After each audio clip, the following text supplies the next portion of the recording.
In this video, we're going to talk about wiring in a relay with a control transformer to turn on a light bulb. If we look at our schematic, we have line voltage coming into a transformer. We're using a step-down transformer, so we're stepping that down to 24 volts.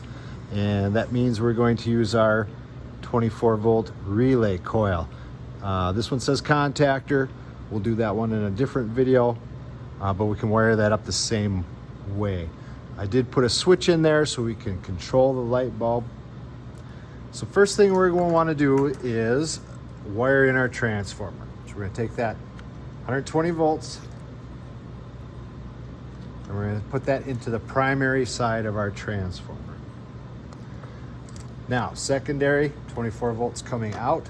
That's what we want to control that relay coil. So I'm going to go through a switch.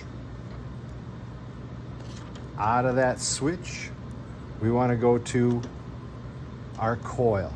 If you remember from the previous video, our coil is the soldered terminals. Our contacts are the brass. Still have our C, not common, but just a common power. We have normally open, normally closed.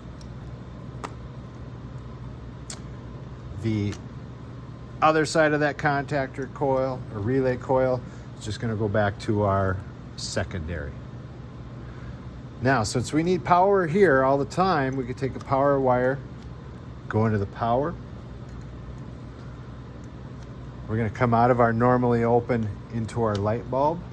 So why normally open? Because when we put power to it, that's going to close and turn that light bulb on.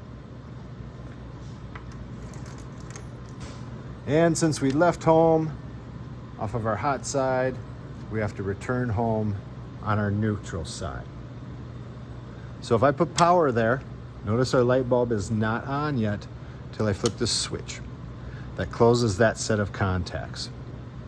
Turn the switch off,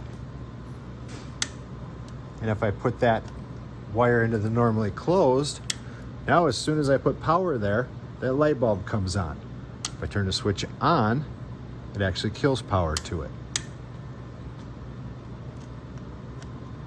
Most of the time when we do this wiring, we are going to put it on the normally open so we can turn that light bulb on with a switch.